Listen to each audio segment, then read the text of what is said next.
what's going on, fight fans? Hey, this is Coach D, the Wild Man, coming at you again. Another episode of Coach D Media. Now, you know I do with Coach D Media. I talk about all things combat sports related, from the highs to the lows. So let me give you a little backstory. Back in 2023 in Bangkok, I met this coach. He brought a team. He a little bit cocky for my take. When I first met the guy, I got this guy got a little chip on his shoulder. So I wasn't trying to feel him. Come to find out, I respect this man tremendously. He is a man of integrity, honor, and dignity. He builds great teams, he builds great athletes, and he instills a system that no matter what your age, they come out on top, and 9 or 10, they're going to be winners. That's the Scorpion fighting system. So today I got James David Gray on the line. I call him a friend. He's proven to be one of the guys that I will ride or die with no matter what the situation is, because he has proven to be that guy. James, what's going on, brother? What's going on, Coach D? It's good to be back on here with you. I didn't even know we weren't recording our earlier segment. We just spoke 5 or 10 minutes. I thought was a phenomenal dialogue for people to be able to dive into, but I'm happy to start the episode off and can't wait for the conversation. Well, good. Well, let's go ahead. The reason I want to do that because I want us to catch up as boys. So now that we're live, we can go ahead and get to work. So we spent a year together from Bangkok to now. Now we can say we've been there, we've done that. We've broken bread, we've hung out. I've been to your gym, I've seen your team. We've been to two Gamma World tournaments together. And you have a champion that has won both times, which is Zoe, which is automatically blowing my mind. But now that we've gotten Olympic recognition, we have so many things that's happened in that year. We have a lot to unpack. So today I want to have a conversation about coaching and developing fighters for not only to fight at different promotions but to develop them to in a system that could be reproduced. So that's what conversation I want to have today. So can you kind of catch the fans up of who you are and what you've done in the sport of mixed martial arts, if you don't mind? Yeah, my name is James David Gray. I run Scorpion Fighting System and the Michigan Institute of Athletics in Brighton, Michigan. As ridiculous as it is, I started that team out of my basement, and I was a self-taught martial artist. I trained at a traditional gym for about maybe 3 to 4 months, and then ventured out on my own, started studying the best people in the world, studying world championships, training with anyone that I possibly could. Fell into an absolute obsession with jujitsu initially from 14 years old on. I'm 37 now, so it's 23 years later. I fought amateur. I had a really good amateur career. I have 16 first round submissions in MMA. I've never sat on the stool a single time in any fight that I ever won. I finished every single opponent in the first round. I turned professional, had some good fights. Probably went way ahead of my britches because I didn't have a coach or Yeah. someone leading the way. I fought internationally. My third pro fight, I went down to a tournament and fought in Brazil, fought alongside like Michel Pereira and a bunch of other killers. Um, Ended up being a tournament finalist. That was some of the coolest experiences of my life. Fought all the way up to UFC contender, all the way against Kyler Phillips, who I think is like 8-1 in the UFC now, or Wow. 9-2, Okay. or he's unbelievable. So I mean, an incredible fighter. At the point where I was mainly just a coach, I really stopped focusing on my career around my mid 20s. The girlfriend that I had at the time became Michigan's first and only ever female UFC fighter. I started training her from early on in her career all the way to the Yeah. UFC. And then I put a bunch of other people in the UFC from my academy. So it kind of proved this system. It showed me that I'm able to take people from the very beginning of their career, make them top amateurs, then solid pros, then top national prospects into getting UFC contracts. My ultimate goal is one day to have a UFC world champion or multiple. I've had students become number one in the nation. I've had students win, like I had a female before who was in 105 where they don't offer in UFC.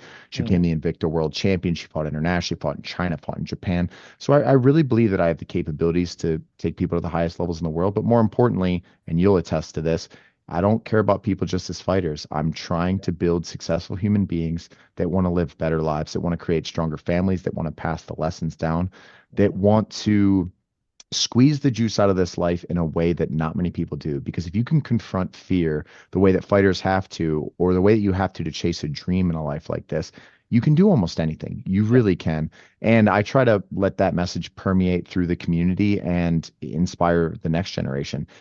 For as good as the fighters that I have now are, when you look at little Lucille and you Yeah. look at the people that are coming up behind, I believe that we're going to be a beacon of light and hope in our community. And it's going to be something that revolutionizes the way that people look at community, mixed martial arts, going after dreams, putting their life in order and things like that. That's my life's work, man. This is my passion. It's my purpose. I thought my passion was fighting. And when I was young, it was, or maybe it was my therapy. It helped me get out of the chaos.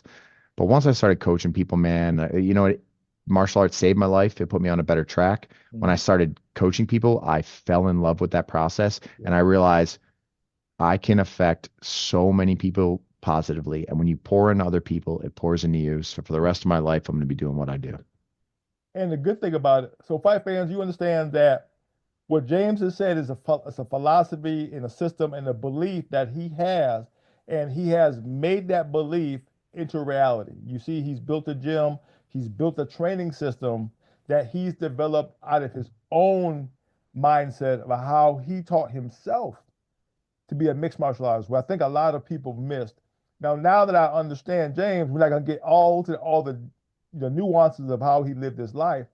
He's matched up against a lot of other coaches who thought his system wasn't a system of worth because he didn't come from a Gracie, he didn't come from a big name jujitsu gym. He was somebody he took it upon himself to train himself and test himself with what he thought would be a better way of delivering jujitsu in his mindset, kind of like a Bruce Lee who took a little bit from everything and made it into a system. That's I why I mean, is that respect him not what so the much. Gracies did? I mean, Yeah, they took things that worked from what they were taught from the past, from being passed down from judo from Mitsu Maeda, mhm, and at the end of the day, they fell in love with something. yeah, They went all in on it.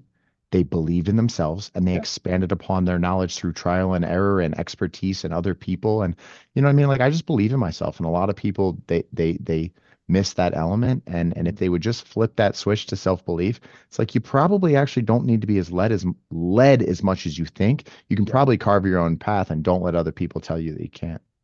Well, like I said, so Fat Fans, like I said, I'm 56, so I've been in the game for over 15 years, right? Like I said, since 2010, 2009, give or take, I've been in the fight game from the beginning, from beginning to where it's now, to the point so when I got started, amateurs didn't even have a platform. I mean, they were allowed to fight, but they didn't get no media attention. They didn't get any 100%. exposure. Yeah. If you weren't a pro, you didn't get any kind of competition. That's how far back it goes.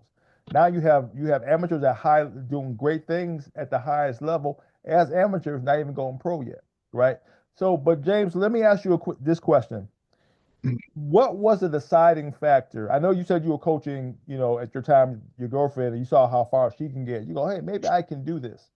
But it's one thing to go from your basement to a gym and build it to what I've seen you build it to now.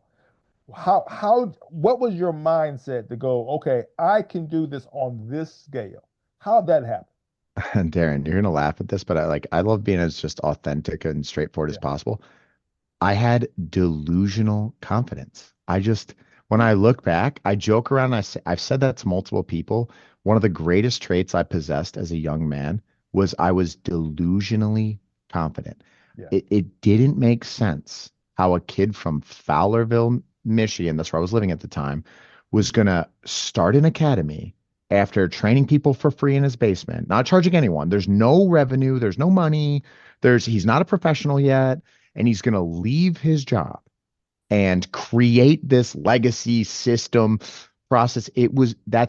That we would label that as delusional. That Yeah. would be when you try to have that conversation with your parents, they say, get a job. That's not how life works. Stop it. Yeah. But because I was delusionally confident, Mhm. I went all in. I there I tell people, and they don't understand the depth of how much I mean this. There was no other path. Mhm. I said, this is what I'm going to do, no matter what. At Mhm. one point, I got a letter in the mail that said my house was getting auctioned off because I was so far behind on the payments. They're going to Yeah. auction off my house unless I can pay it. They came to my house and repossessed my vehicle out of my driveway. Wow. They like I had tons of the Michigan MMA community being like, that guy will never be able to do anything. Like, how could you start your own system and not be under someone? And it's ridiculous. And so I had to deal with, people that don't believe in me and Yeah. and don't probably believe in themselves to the degree because they look at it like, hey, if I can't do that, why could you do that? That doesn't make Exactly. sense. You know what I mean? Like I've put my time in, you go put your time in. And so all the odds are against you, Hmm. but do you believe it's possible? Yeah. Are you willing to get up every single day and no matter what, say, this is what I'm doing and I don't need your approval? So Hmm. when you look at me and tell me, James, you can't do this, I actually don't hear those words. You know what I hear? No, you don't believe that you can do it and Exactly. you are portraying that onto me.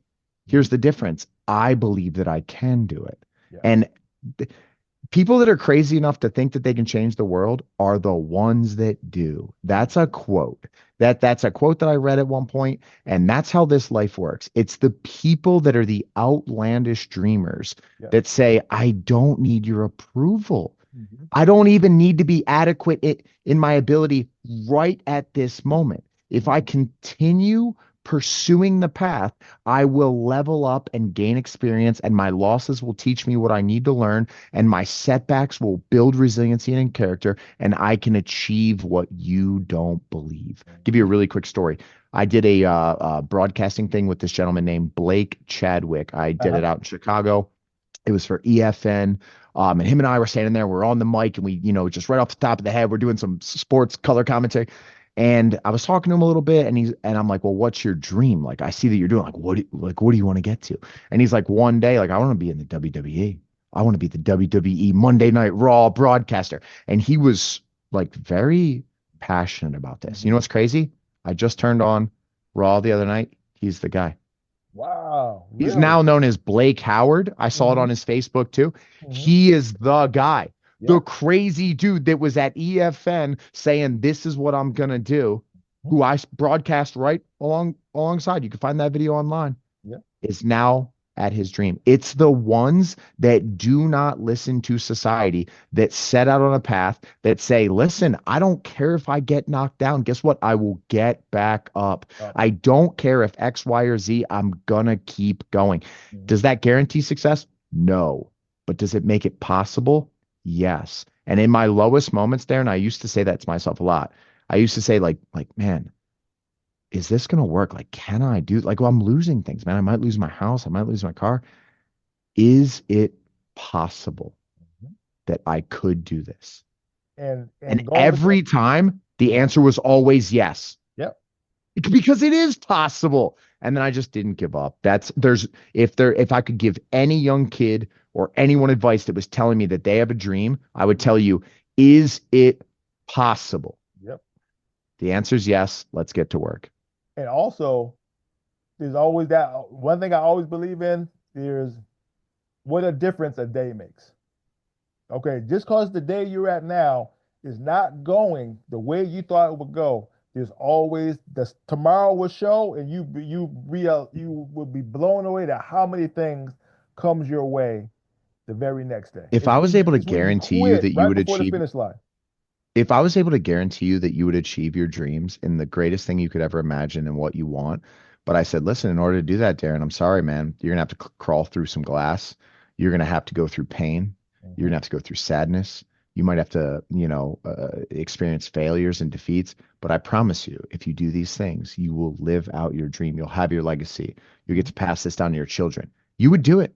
Yeah. It's that people don't believe their efforts will pay off. That's why they don't do it. I was delusionally confident. I said, hey, I'm going to get there, buddy. I don't know how, but I'll see you guys at the finish line. And like I said, and you're there. I mean, and we're still going, and we're getting ready to hit the next phase Life's a of, marathon, of brother. that I growth, love man. every mile. Yeah, and I love it. So let's double down on what you just said. So now your delusional vision allows you to build a gym. How far along were you with the system before the system came to light? Like when did you know this is the Scorpion fighting system? Um, I mean, I would say we established our beliefs in the basement. Like, you know what's kind of Okay. crazy? I have some of those old notebooks, and like way back in the basement day, I was just telling somebody this. We had the different layers of like one day SFS elite will exist. And that will Mhm. be the people that they're not just training with the system to learn self-defense or martial arts or anything like that. They're the people that are going to dedicate themselves to the highest versions of themselves possibly for competition, to be leaders on the team, to set kind of the gold standard for the academy. Mhm. We laid out the ranking system for how we were going to do it. We mapped out a lot of the stuff in the basement days Okay. because I think what that was doing is that was me solidifying the vision. And Mhm. like you improve vision over time, Yeah. but we really created Scorpion Fighting System in the basement of my house in Fowlerville at 2868 West Fork River Drive, Mhm. Fowlerville, Michigan, in the basement. Me and Brian, especially, Master Perez was there with us. Yeah. So like the people that you know what's crazy? The people that you know from when you came up, Jaron, were in the basement 15 years Okay. ago. Okay. Tell me that doesn't speak to the power of the community and doing things the right way when the same people that were with me at the core of it, building the program in the basement, are with me today. Master Perez's 63rd birthday is today, by the way.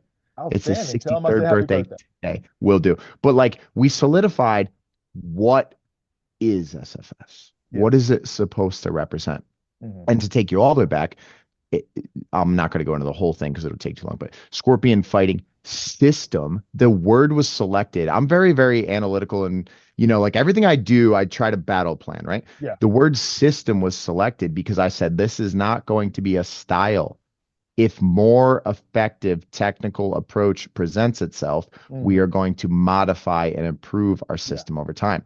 This is not praying mantis kung fu that this is how it's taught, this Mhm. is what you do, period. Because what that means is when the truth shows up and shows that there's flaws within the system and problems, they don't change it because that is their style.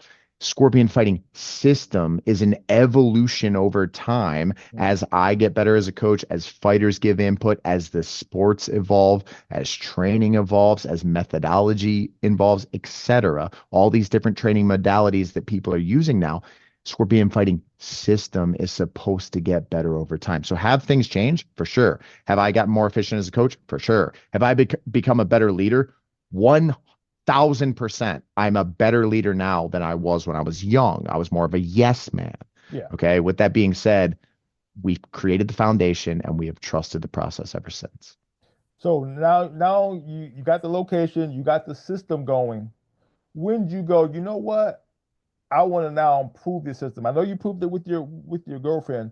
When did you decide to go, I want to put together fighters to compete? When do you feel confident that you can deliver fighters into the cage or ring or mat? I mean, I think your results is what builds confidence. Like, Yeah. I one time heard, I think it was Alex Hormozy say something along the lines of true confidence can only be established by compiling a big group of evidence of your hard work. Like Yeah. you have all of the evidence that proves that you are what you claim to be or believe yourself to be.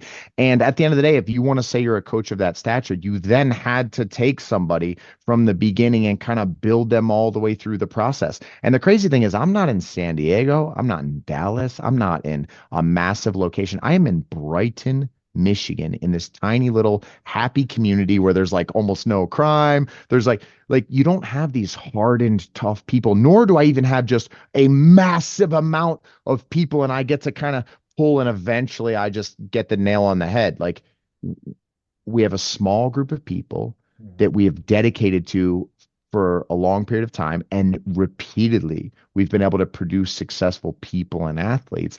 Once you've done that, my belief is not required anymore. And I think that was the magic. Belief is no longer required once you have enough evidence for it. Like the Yeah. Wright brothers that wanted to create flight. It was just a belief until that day on Kitty Hawk where they Mhm. flew and they went, flight is possible. Possible. Human Yep. flight has been achieved. So the belief guides the vision and Yeah. pushes you through. But I think it's the mound of evidence that says we took this person from here and got them to there. We took them, and a lot of times it was people that weren't natural. Like Josh Parisian's a great example. He was Mhm. like a video game player, over 300 pounds, no real background. Like you would never have suspected that he would be the heavyweight fighter that would break into the UFC and be able to go like a 50-50 run in the UFC when like Yeah. there was none of the evidence up Nobody. front that said like, okay, you got a D1 athlete that came in. He was already Exactly. an NCAA national champion. And then at the end of the day, it's like, you didn't have to do that much. Yeah. You took a man who was depressed and battling through all these things in their life, and through inspiration with him and his efforts and the academy's efforts combined, you Mhm. took him to the highest levels. That's the evidence. Then there's no more belief. It's okay, this can be done. And now, more importantly, don't rest on that. How do we improve? How do we keep getting better? Don't ever be full of yourselves. Don't ever think that things are good enough. How do Mhm. you aim up from there? Yeah. So let's double down on that. Can you pick a like I said, I'll give you my point. So when I became Coach D, started doing media to do interviews for my fighters who didn't have no name recognition. Like I said, I was doing, Coach Dean back in 2009, 2010, where all I had was amateurs. So they had no way of getting recognition. They have no way of getting exposure. So I did it myself. So I got a raggedy mic, raggedy camera, instead of Coach Dean, my fighters, so they can get name recognition. So then we're going to different states, and people are like, "Oh, who you talk all that noise? I'll whoop your fighter's butt." And then I started talking junk back. So now Coach D, the Wild Man, was born. But when I realized that I had arrived, was the craziest thing. So I was in a Lowe's on my way coming back from a tournament. So I pulled into a Lowe's to grab some stuff, and I heard, "Oh my God, it's Coach D." That I turned Yeah. around, a guy ran up, shook my hand. They go, "Oh my God, I can't believe it. What are you doing here?" I said, "I'm driving back from Alabama from a tournament." He goes, "Man, I listen to you all the time. I mean, I love what you do. I'm so happy to meet you. What you're doing with the fires, all that kind of great stuff, man. Hey, can I have your autograph?" At a Lowe's in the middle of nowhere. That's what I realized. Okay, I am making an impact. After that, I go, there's no turning back. If I wasn't sure then, I am no longer not sure now. You know what I'm saying? And So, that's a cool moment, man. yeah, We all want to matter. We all want to yeah, make a difference. We all want people to, be able to recognize like, man, you've put in some good efforts to something, yeah. and I appreciate that. So Like, let's balance out. We got 7 more minutes, believe it or not. So we got to do a part two to this. So, what is your take between? Because right now, all you fight fans, we're doing Olympic recognition. We're growing the sport. We got levels to go. So, what I'm seeing now with dealing with fighters, there's MMA gyms and coaches that are building MMA fighters to compete, but then you got gyms and coaches that do MMA for commercial use only, which means just to make money. So, in your mindset as a coach, how do you determine the difference between the two? the passion, Yeah. you can feel it. It's the easiest thing in the world.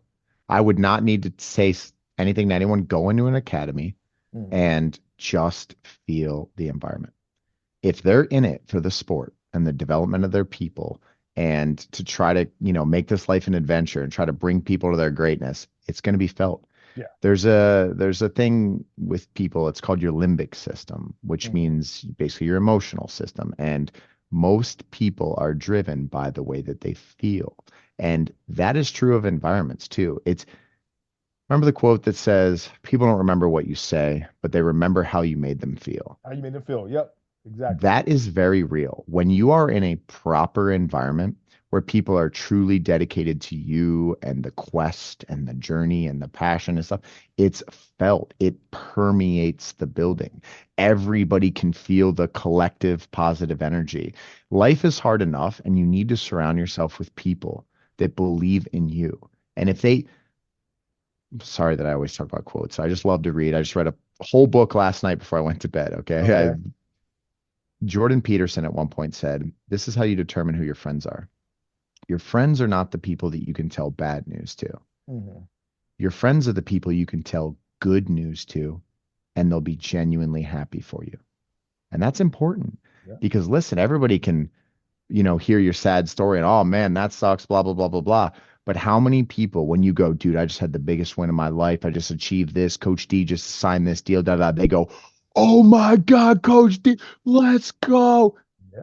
Get yourself in environments that are like that. Mm. Get yourself in environments where when you are there, your successes are celebrated.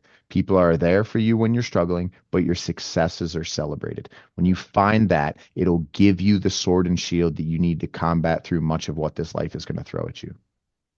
So, like I said, going with the belief system, now that we've reached a level of Olympic recognition, of course, we have a long way to go before we can actually get into the Olympics.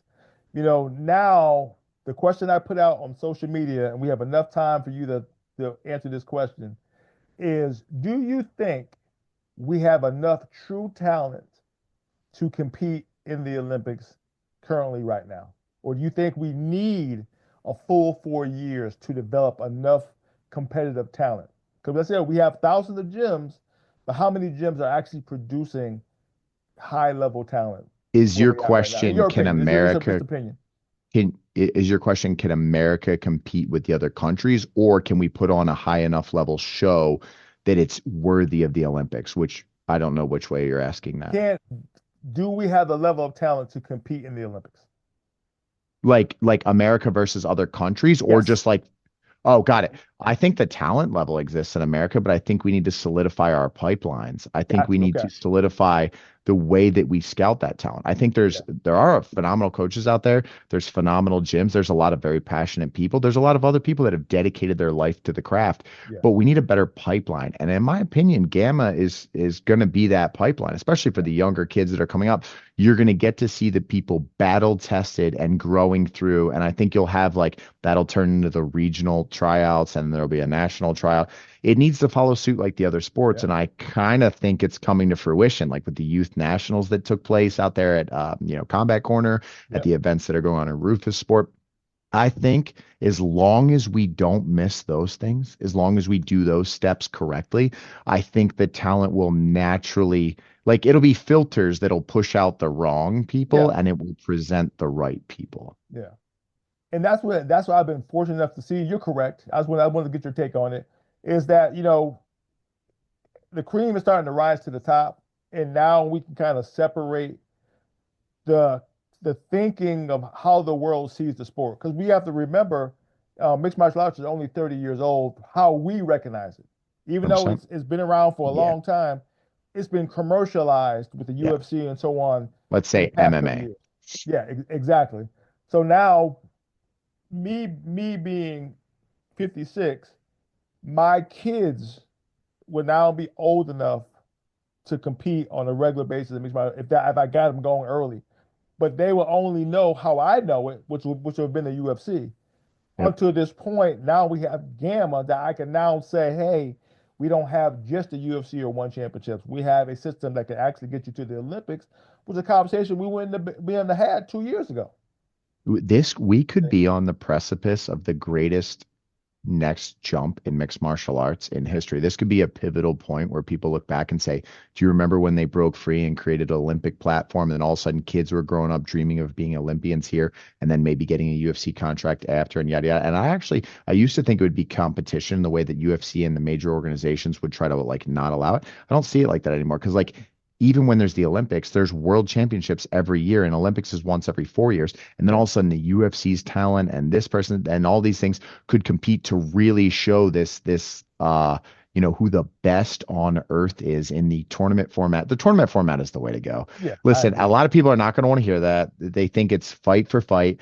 And when the UFC recognizes that if they can get the tournament format down right, Mm. I think they might even jump a little bit in that because it is so exciting to see someone have to battle through a set path against whoever rises up to Hmm. become the champion. There's less politics in that. It's not, hey, this person's got a name, they got a little traction going.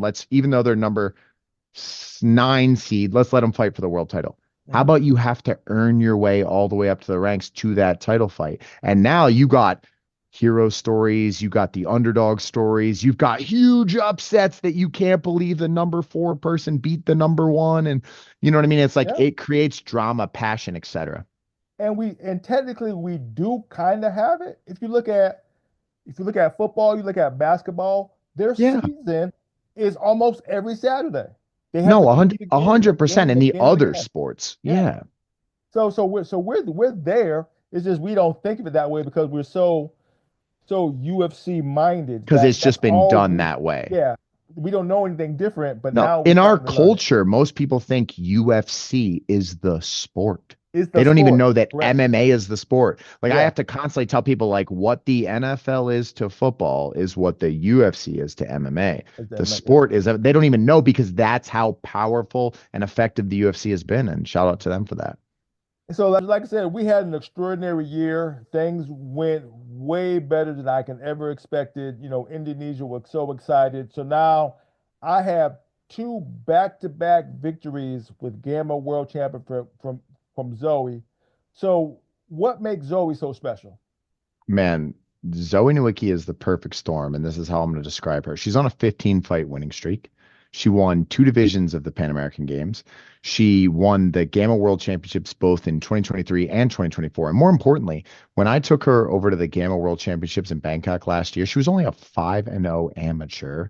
And I took her to go fight against only professionals. Yeah. She fought a girl from China who 8 years prior had fought Zhang Weili of the UFC. She fought a pro from Greece. She fought a pro from Italy, and she beat them all. And that's already a testament to the woman that she is. How does a 5 fight amateur go and beat someone that's been a professional for 8 or 9 years? Like, Mhm. but it's beyond that. When you dig into her life, she was the NCAA national champion in college wrestling. Yeah. How did she accomplish that? Before that, she was the girl that, was breaking barriers in wrestling and doing things that most people don't believe are possible for them. Before that, she's just got this story from the time that she was young. I actually had her on a podcast recently, Okay. and I said the same question, Darren. I said, listen, you're fascinating to me because you win on a level that's almost hard to comprehend for a lot of people. They just don't understand, like, why are you blessed like you are? Yeah. And she said one of the most profound and simple answers I've ever heard. And she said, when I was young, I decided that I'm just going to do the best that I can do at everything that I do. And she said, when she carries that mindset into whether it was her first time walking in the high school wrestling room, whether it was her trying to find out, can I make it in college? Mhm. Can I get to this level? Can I become national champion? She goes with the mindset of, I'm just going to do the best that I can do. And that's it. And when you live like that, if every day you said to yourself, listen, this doesn't mean that. If I had a tough day today, or I underperformed, or I'm still not adequate at X, Y, or Z, it's not relevant. Yeah. If I give the best that I can every single day and keep the mindset of, that's all I can do, Mhm. it'll yield the maximum results. Well, it turns out we're actually far more capable than we realize. Yeah. And this is a woman that just, she does not define herself based on her past. She doesn't define herself based on what other people think of her. Mhm. She puts in the work day in and day out, lives as a champion, thinks as a champion. She's just the perfect storm. And I don't think a lot of people understand how talented Zoe Nowicki is. And I think it's going to become more apparent with time. But again, she's on a 15 fight winning streak. She signed to Invicta FC. Mhm. She fought the IMAF world champion as the Gamma world That's champ the Gamma World for her Champion. debut, a girl Yeah. who was an Olympic alternate out of Brazil, who Josiane Oliveira is no joke. No joke. And Zoe went after her start to finish and earned the victory. She's really something special, man. She's in the right age range. She has the belief and desire. She could be the one. She could be the UFC world champion that's coming to Brighton. And I don't want to put that kind of pressure on her. I try not to talk to her too much about those things because it can really create like an immense, Yeah. oh my gosh, I have to do this. You know what I tell her? Zoe, I'm proud of you. Yeah. That's all I say You too. set a phenomenal example. Yeah. Thank you for being who you are, and let's keep going on this journey. Well, like I said, I got a little surprise for you in a minute after we get done doing the podcast. I'm gonna post something that I think you're gonna like. So Awesome. here's what got me. Like we're both coaches, so we both know what it takes to compete at the highest level. I competed back in the day. I did Kempo. I wrestled. Marine Corps combatives. So I did my share of heavy lifting, and so have you competing in the MMA as well. So we know what it takes to gear up day in and day out. Not only eat correctly, train correctly, go through camps, compete. heal, recover physically and mentally, go back into another camp, do the same thing. She did this with, to my knowledge, 4 tournaments and 2 pro MMA events in a year, date to date, about a year. Darren, Unheard she was of. basically fighting her pro fight and then jumping on a plane to go to the other side of the world to fight in another tournament. She fought her Exactly. first pro fight, literally got on a plane like a few days later and flew to Argentina to fight Argentina. people from all over. And Yep. then she has her next pro fight for Invicta, then hops on a plane not long after and goes to Indonesia. She's just built different. A lot of people say that Yeah. I'm built different. No, really, this girl is. I Yeah. mean it. Yeah.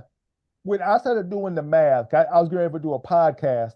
I go, let me catch myself up because when I met you, she had already competed in the World Combat Games, right? So I still didn't know you guys at the time, so I didn't have a chance Yeah, I to do forgot the about that. math. That she was in Saudi Arabia Yeah, a month before Bangkok. exactly.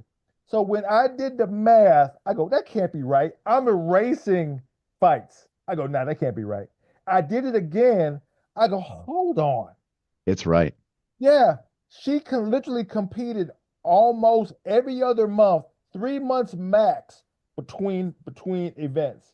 Either it be Invicta, or it be a World Combat Games or Pan Am Games, or it.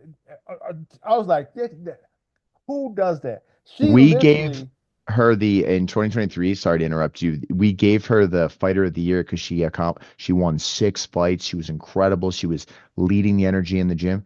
This Mhm. last year, she did 7. Like, where do you go from there? Yeah. She's just truly something special.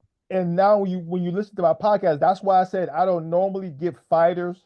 I don't tell other fighters to follow this fighter, right? When I saw what she was able to do in the mindset of she still smiles, she still stays positive, she doesn't disappear, right? She still engages. So you would never know she just came through a fight unless you watched 100%. it and you understood what happened. If you just met her out the blue, you wouldn't know she just competed. That's what got me like, crap. She is built different. So it made me 100%. go. I felt confident in saying I would have young up and comers follow her 100%. because she can deliver everything you need to feel confident. If you just train like she trains, you're going to be high level. If you have the same attitude that she has, you're going to be a positive. You have a positive take with your outcomes and what you do. You know what I'm saying? 100%. And she's the type of person you'd want people to be around. Like Yeah. forget her fighting skill. If you just put a young woman around her and was like, hey, learn from her. Yeah. Like model your behavior after her. Use her Yeah. as like kind of a GPS towards where you're heading in life. Mhm. It's she's got the complete package going. Yeah. That's not that she doesn't have struggles and because she does. There's days where she's emotional. There's days where she's trying to map out all these difficulties of life, but she gives her best. She leverages her community. Mhm. She picks herself up when she gets knocked down, which Mhm. hasn't happened in a fight yet, but she puts it all together the way that a coach tries to inspire people to do. Yeah. And if she would stop today, say she just go, you know what, I'm done. She will still have an incredible story to tell. She will still have an incredible record. Everything you can say a person can do in a sport, she has more fights than some veterans who've long since retired from the sport, 100%. which blows me away. Here's 100%. the And I always funny tell her, part. Zoe, I'm not going to push you to fight. Yeah. You come to me, you tell me when it's go time, and we Mhm. will strategically make the battle plans. I just want you to know I'm proud of you, and I think you live your best when you're inspired and motivated, and like you do love a challenge, even though it can cause stress at times because it's this to this to this to this to this. Who knows what she's juggling in her personal life? When she's challenged, she comes alive, man. Mhm. And here's what I've learned. I don't know if it's a matter of when I was watching and now doing everything I'm doing now. There used to be a time where fighters went after the best, where they will call out. If you're good, I'm calling you out. If I'm the next up and comer, if I'm in the That's how I ranking, did it. I want you, yeah, and I appreciate it. But you don't see that as much anymore. To the point where I got in trouble for doing a matchup for the youth. Yeah, I you had told me two about that. math, I had two, and it turned out to be a problem. How does matching up the best become a problem? You know what I'm saying? I don't understand it. I don't understand Well, it. honestly, it's because people now they're not cut from the same cloth of they just want to fight and Yeah. like they don't really care about the opposition. You want to be tested. You want to challenge yourself. Like the way I found my fights, I didn't have a manager or anything. I would find out who the best people were at leagues or who held titles, and I would reach out to the league and say, "I want to fight your champion. Oh, this guy's undefeated. I want to fight that guy. Oh, there's that. Okay, let me fight that. I needed the test." Yeah. Like beating someone that I knew I was going to trample, that doesn't do anything for me. I wanted to beat the Ben Sutton who was undefeated, held two titles in one weight class. Everybody in Michigan thought he was the next guy. I was like, I want him. All right, this guy's a killer. I want him. Okay, Derek Mandel is about to turn pro. But I want him. Yeah. That's how and that's out of respect for them. That's me saying like, yo, I admire your talent and think you're worthy. I want to fight you. Yeah. But now, like, people are a little bit more maybe professional in the way of like they're trying to open doors for their future, Darren. They like fighting for free, like what like I did my whole amateur career, fighting for free and taking, the damage that they could take and going through all these experiences and the time that it invests, making shows a boatload of money, getting almost nothing Yeah. versus playing a little bit of strategy and building a brand and getting yourself marketable and climbing up the ladder so that when you take those tough fights, you're getting 20,000, 30,000, 40, you're a big league, you're getting $50,000 paydays. I understand it, but it is a different mindset. Yeah. And at the end of the day, like I uh, have people that I play both strategies with. There's some people that I already know they have the dog in them. I already know they have the talent.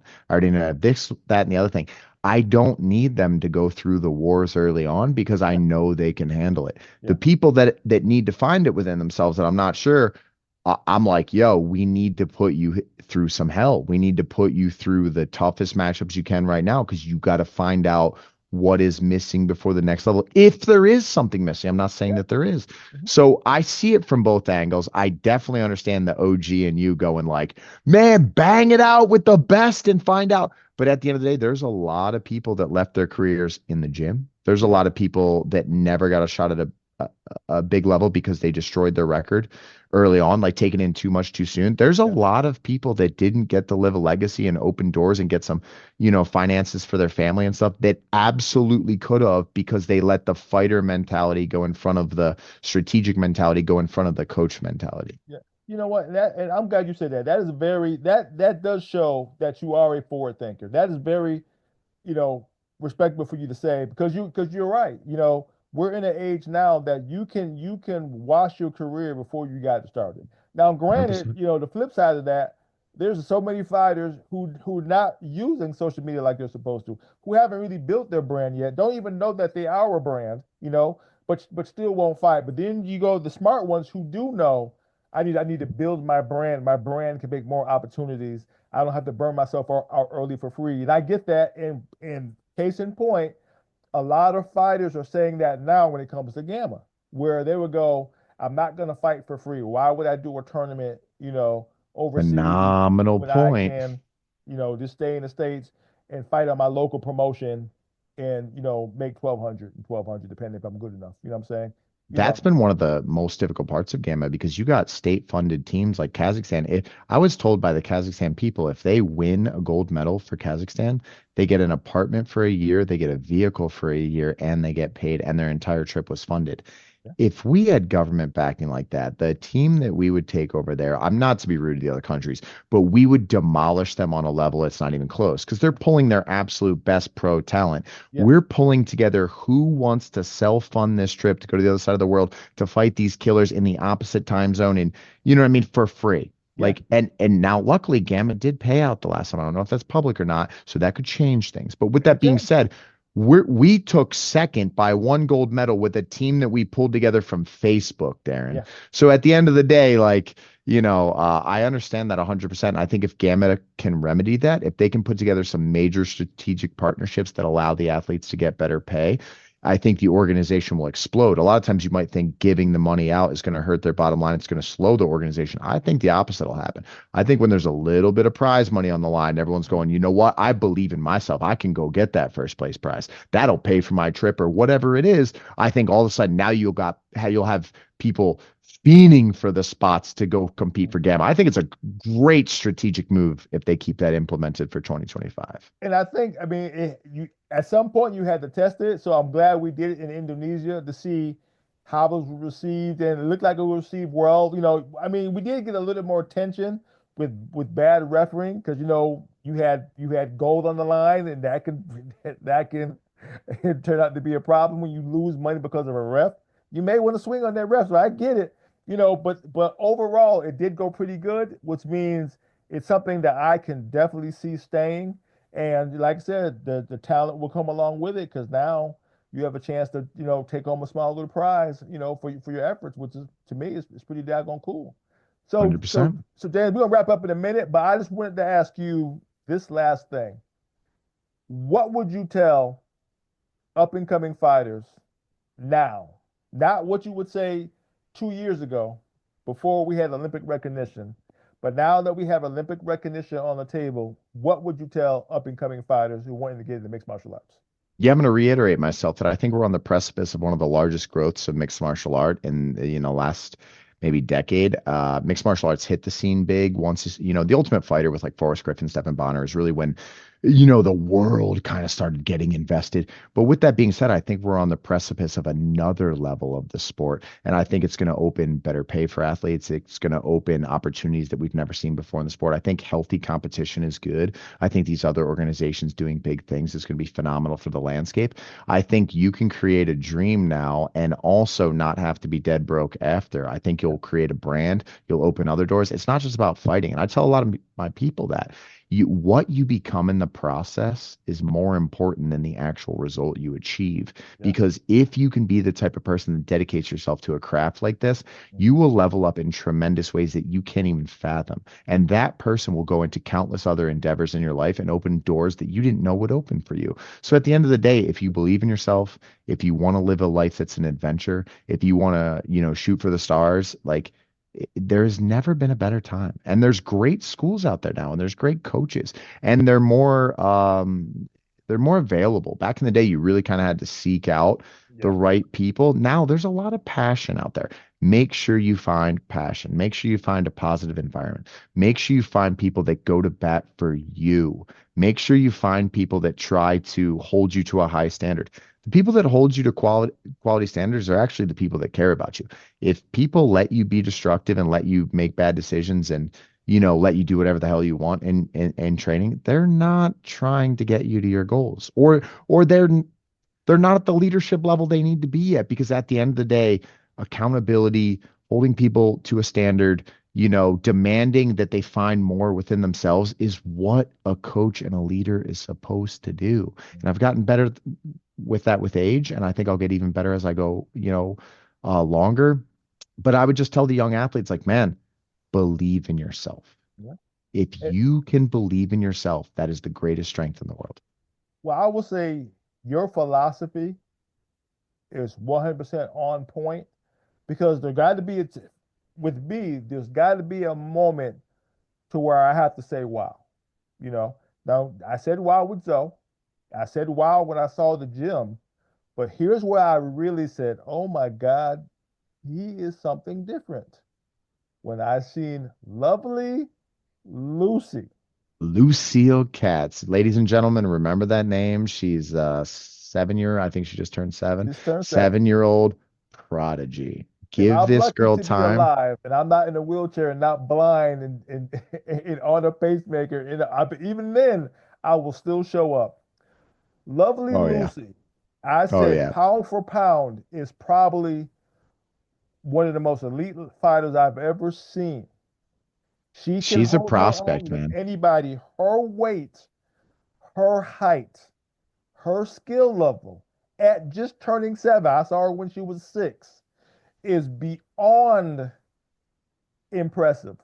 100%. Prodigy is the right frame. There is no way I should be seeing a 6-year-old competing at that high a level of competition. It's fascinating, man. I can't wait till one day I'm wearing a jersey that says cats on the back and I can tell people the story. Like, you don't know how long this girl has been building for this moment. Yeah. You know what I Like I mean? said, And if that's what she wants, and the beautiful thing is like, man, I'll support my people no matter what. Even if yeah. you decide you never want to compete again, man, I'm your friend, I'm your coach, I'm your, I can be a mentor, I can just, man, I'm just here for you. And at the end of the day, like, that's what makes life awesome is wondering like what will Lucy do? Because Mhm. man, she's got fans all over the academy. All We're over all the fans of place. Lucio Katz in the academy. Yeah, I mean, I always say you're doing good when you check all the boxes. She's creating new boxes to check. That's how good she is. I'm like, wow, and she 100%. had another box she just checked off. So, Uh-huh. like I said, hey, the future is looking bright, man. Like I said, I thought I was done in this game. I said, okay, I've been there, done it, seen it all, but no, I You're gotta just say, getting just started. getting started, man. I'm excited, and I'm glad to have you, with us, man. Hey, when I first met you, I said, man, I need you on Gamma. Next, now you're on Gamma. Now we work closer together. There's no limit to what we can do, and I'm excited for the future.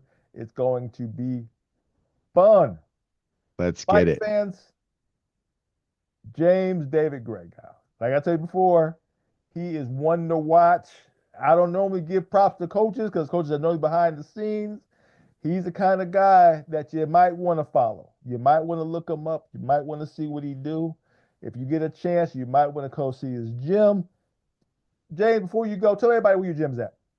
Yeah, it's Brighton, Michigan. So Scorpion Fighting System housed within the Michigan Institute of Athletics. Our website is instituteofathletics.com. Social media, you can follow us at SFS Martial Arts, Sam Frank Sam, SFS Martial Arts. You reach out to me anytime. Anybody that if you want to come and visit, we have dorms built in the academy. You can fly in town, you can stay, train right there at the academy. We have everything you need, and I think when you experience the culture and the environment of what we're creating, you'll realize there's something special being born here in Brighton, Michigan. And I mean, we've actually had some people relocating their lives. They're moving from their home states to move into Livingston County to be a part of this academy. And man, it's an honor, and I want to serve those people to the fullest of my potential. I want to provide the best type of leadership that I possibly can, and I hope to help them aiming up. I love being around dreamers. I have a shirt that says Dream Chaser, and it's like I have that on my Instagram, it says Dream Chaser, and like those are my people, man. I don't care your skin color, your background, your belief system, your age, your those things don't matter to me. Yeah. Do you want to aim up? Do you want to be a dream chaser? If so, let's go get it, man. Let's make this life something. Like I said, I'm a grumpy old man. I don't got time for nothing but what's important, right? James has blown me away to the fact that if he calls, I go. That's what Let's kind of go. guy he got. He's no nonsense. He's a hard worker. Like I said, he's a dreamer. I'm a dreamer. I have a story to tell, and he's a story worth telling. So a lot more to come. Hey, we got nationals coming up. It's going to be at the Arnold Classic. It's going to be February the 28th to March the 2nd. If you're trying to get into some national competition, hit up Gamma USA page. After that, in June, we're heading back to Brazil for another Gamma World Championship. So, like I said, it don't stop. We got plenty to do and a lot to do it. Now we have a team. Now we have a system. It's all to be getting. If you're trying to get it, it's time to go. This is Coach D doing what I'm doing, calling it like I see it. To hear from me again, peace out.